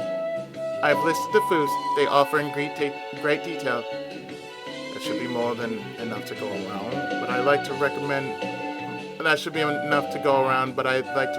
Master to add in some of his son's favorite foods. If it's too much trouble, I can take better care of the reservations and everything else, but I just thought it'd be better if Master personally chose the menu himself. Alright, I'll take a look. Squinting, the old man scanned through the sheet of paper. The text was in large font in consideration of the old man's vision, but he still had trouble reading it. It appeared that his eyesight had gotten even worse. He took out a magnifying glass from his pocket to ease the strain. The silverware was very thorough. She had listed the menu, price comparisons, cuisine critiques, as well as accompanying photos. Rice cakes, seaweed soup, assortment of veggies, crab soup, pork chops, beef rib stew, vegetable pancakes, and so forth. All the menus were fairly similar with little diversity, and the android appeared to have sensed the old man's distress. Is there something Master needs help with? I just don't know. Don't know what, Master? What my son likes. I just can't figure it out. All I ever did was give him allowance money and think he'll go find something to eat on his own. In this situation, it wouldn't have been strange for others to judge him for not knowing what his own son liked, but he wasn't talking to a real person. The android quietly began writing something down on their sheet of paper and soon handed it over to the old man. I tried listening to foods that Master Sun might enjoy. I should have mentioned that the data is more than 2 years old, so it might be the most accurate. However, I do believe that it will serve as a good reference point. The old man slowly took the sheet of paper. He couldn't bring himself to praise her for her efforts, mostly because he was shocked by the fact that a mere android knew more about his son than he did. I just thought boys like him would do fine growing up on their own. Master? Forget it, that'll be all. A puzzled look lingered on Silveroid's face, but she soon departed with a bow.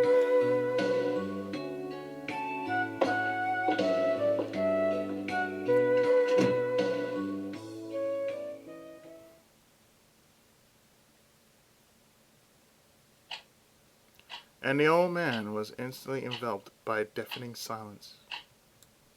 He could only hear the loud ticking of a clock. Appearing as if he was having trouble getting used to the emptiness, the old man weakly made his way towards his bedroom.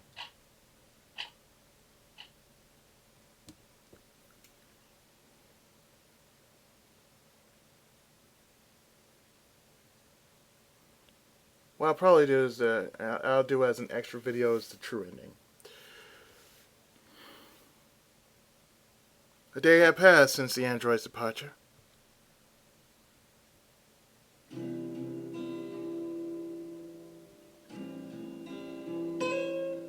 Today was a day no different than any other. Yet it felt from normal for the old man. In the Silveroid's absence, the old man had to take over all of her chores, which was no walk in the park. Even the simplest tasks, such as cooking, were proving to be quite an effort. The old man found preparing the meal bothersome, so he decided to skip breakfast and headed straight to the store. Reminding me so much of my mom right now. However, without food to sustain the old man, he quickly succumbed to fatigue. He didn't have a proper lunch since there was no android to bring him food. Instead, he made do with a handful of rice balls from the store shelves.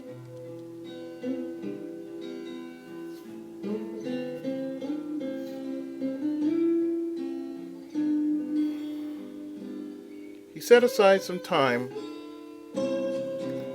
during work to make a reservation for his birthday meal. The old man chose a restaurant he thought young people would prefer. He was notified that the delivery would be made tomorrow around 5 p.m. After a busy day of work, which felt longer than usual, the old man dragged his tired body home.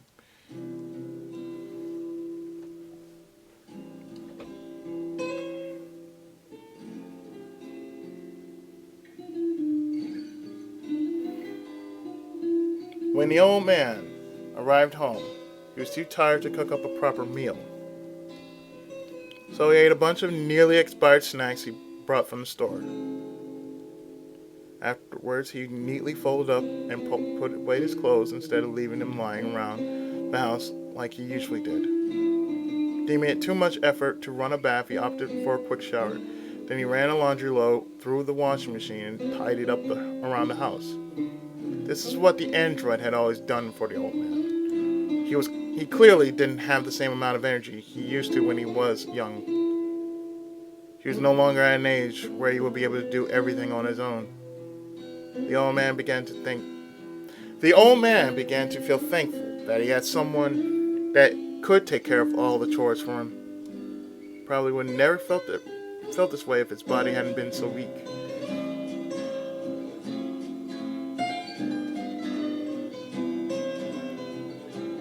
What the old man had the most trouble adjusting to was his air melancholy.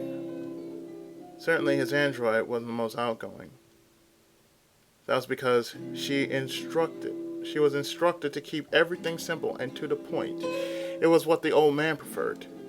Even so, there was a lot of bustle while the Silveroid attended to the numerous household chores. The sound of soup boiling in the kitchen. The clanking of dishes in the dishwasher. The humming of the the humming of the running washing machine, and the vacuum cleaner. The house was always used to be alive with activity. He was able to hear someone else's presence, but now there was nothing. Tick, tock, tick, tock. Only the sound of the clock rang in the stillness. The fact that the old man was doing everything on his own without anyone helping him, and the fact that there was no one to see him out when he went to work and greeted him when he returned was unexpectedly tough on him. He realized just how much he relied on the android. He could feel how much the Silveroid he used to hate was being a big help in many ways.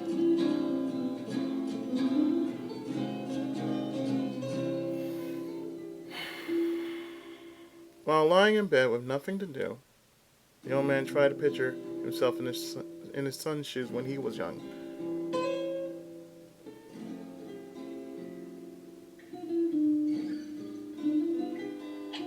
The deathly quiet house. The $10 bill stacked on top of the kitchen table instead of a warm meal. The old man imagined his son picking them up with an unhappy look on his face. He imagined how his son would have felt being all alone at home while listening to the sound of the clock ticking away, while waiting for his parents to return late at night. Only then he could finally understand how that old android, whose name he had now forgotten, could have been such a big help to his son back then. They say people require less sleep as they age, yet the old man felt particularly restless that night.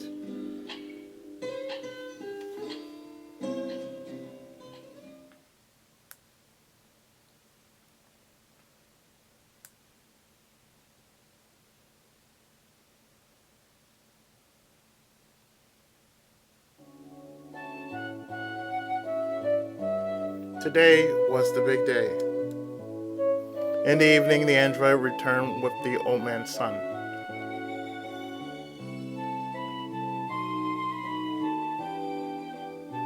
The old man took a light shower. After brushing his teeth and combing his hair, he made his way towards the living room, feeling refreshed.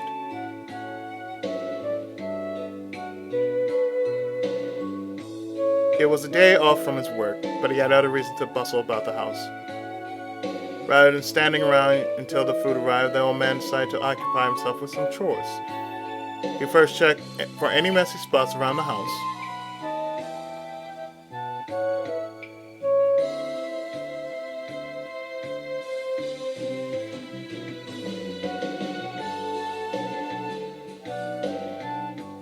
The house was clean. Since the android had always kept up with her chores, that was to be expected. There wasn't any work left for the old man to do.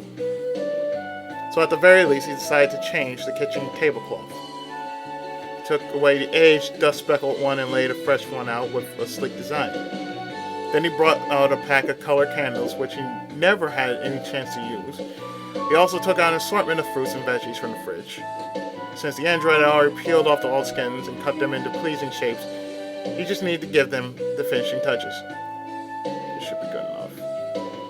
The old man muttered to himself while viewing the table full of food.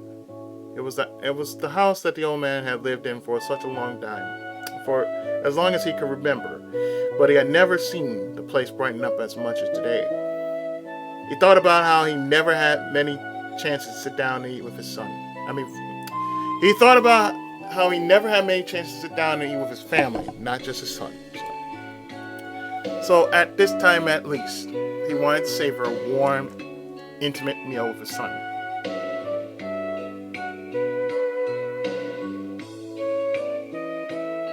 While rummaging about, the old man came across a room that had been used for ages. It was his son's room. The room had remained vacant after his son moved out. It's getting late, so he might stay over for a night. With the intention to clean the room, the old man opened the door.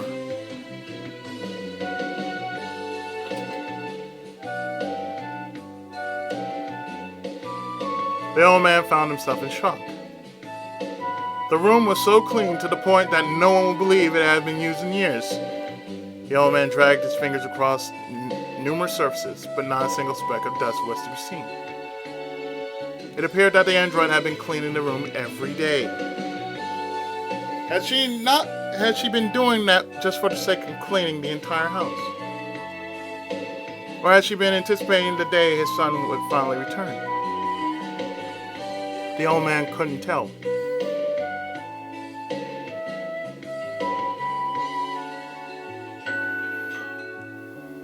At 5 o'clock in the afternoon, the delivery arrived.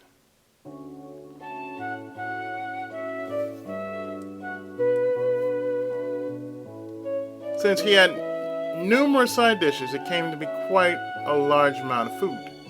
It wasn't something two people would be able to finish, but that was all right. He could always save the leftovers for later. He transferred the delivered food onto dishes and bowls and set them on the table.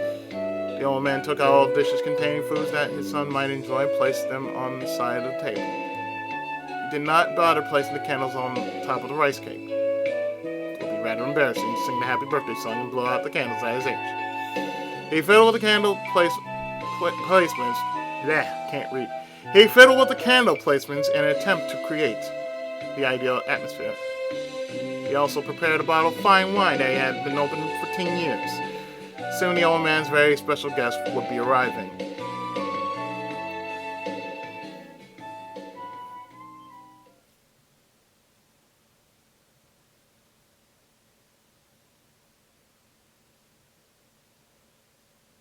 "7:15 in the evening. Could it be that he was running a little late? It was the time the android had promised, yet the doorbell did not ring. The old man strove to be patient. After all, it had been 2 years since they last met. Waiting a few more hours wouldn't hurt. He tried to think of some topics he would be able to discuss with his son. He had no intention of ending this meal with a fight when it had been so long since he last ate with him. The old man did some rehearsals in his head. He had thought about how he would start and carry the conversation. He reminded himself that he would need to pay extra attention to his quick temper.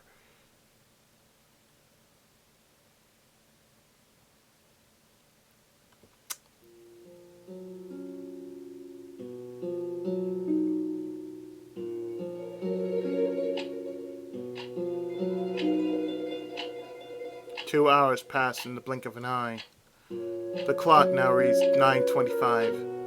The old man started to worry as if something had happened to his son. He considered giving him a call, but stopped himself. He decided to wait a little longer.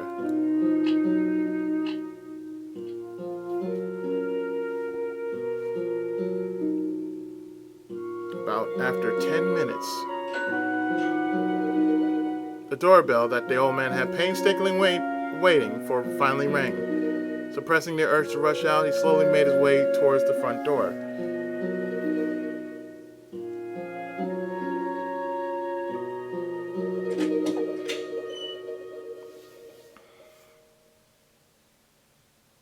A silhouette of a person entered the old man's vision as he opened the door.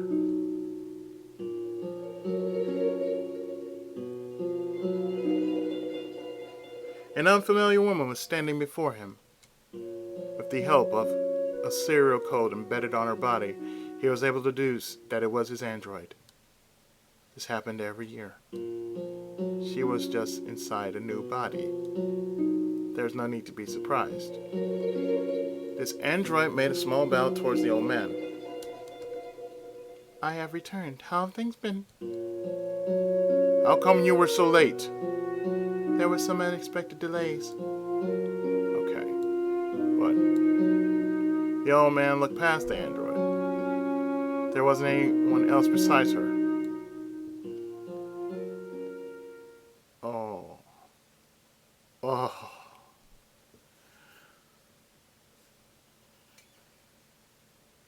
Where's my son? There was no reply. The old man anxiously inquired once more. "Where is my son. Unfortunately, he had other business to attend to. My apologies. Despite the Silveroid's flat tone of voice, the gesture of deeply bowing her head conveyed sincere remorse. Sad soul. My son's not coming home. I am very sorry. It's all my fault. The android apologized once more. Lacking the energy to reply, the old man weakly hobbled back inside the house.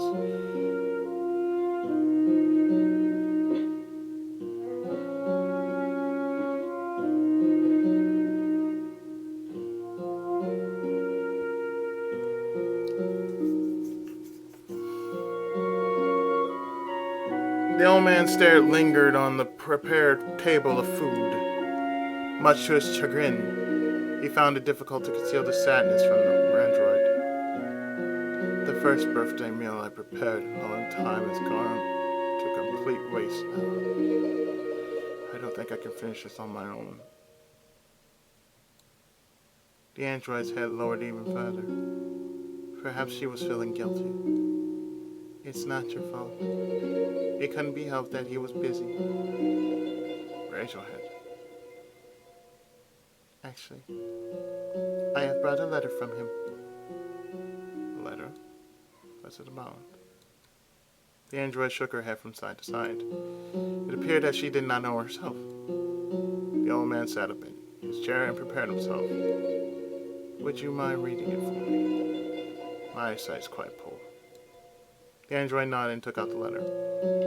She spread out the long piece of white paper and began to read, making sure to pronounce each word clearly.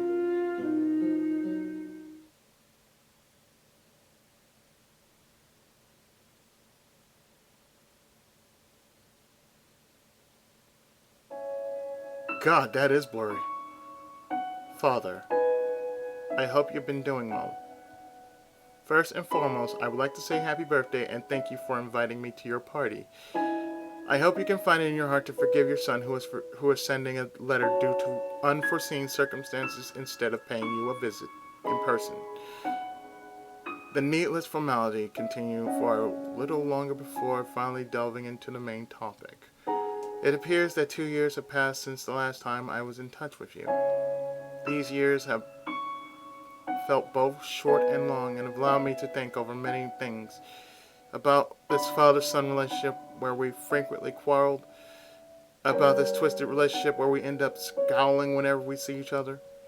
I've had more than enough time to mull it over. I pondered over why we always fought over even the pettiest. Let me slow down. I pondered over why we always fought over even the pettiest things. Why both of us were so quick to anger whenever we came to a disagreement, and why we couldn't avoid these conflicts. Time and time again, I tried to figure out why. I tried to grasp why you found me so detestable. And soon enough, after thinking over while putting myself in your shoes, I began to understand your feelings to a certain degree. I began to understand what you wanted from me and what you expected from me. In short, the Silveroid paused momentarily. Her wavering did not last very long. Despite her hesitation, she continued to speak. It appears that we are simply incompatible. A small moan escaped from the old man's mouth. For the past 2 years, I realized that much like you have your own ways of doing things, I've my own. We've conflicting values and beliefs, and neither of us is willing to compromise. Indeed, by cutting off all communication between us, I believe both you and I will be able to lead happier lives. They say that some people were meant to clash with one another. Much like a relationship between a mother-in-law and a wife, hopeless relationships can always exist where you just end up despising one another no matter what. Father, perhaps we were born to end up in that sort of relationship. From now on, I ask of you to continue on your chosen path, as I shall press onward on mine, despite not being the one you would have favored. I've chosen to sever all my ties with you. I believe that will be for both. Let me read that all over, man. I have chosen to sever all my ties with you. I believe that will be best for both of us. The android will act on my behalf and offer assistance to the best of her ability. Thank you for everything up till now. Goodbye.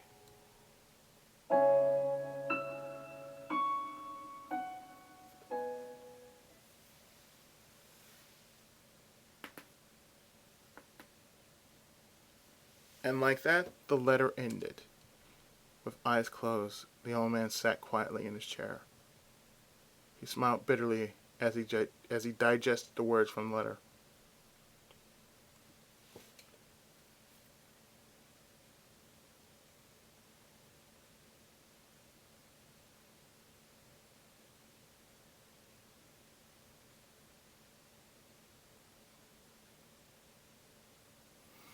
No, that was not a glitch. That actually happened. So,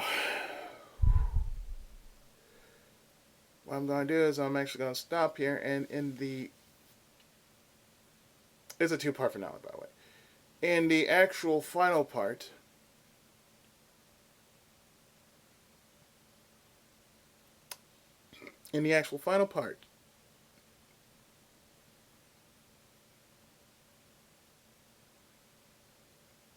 what the heart says. Stay tuned for that.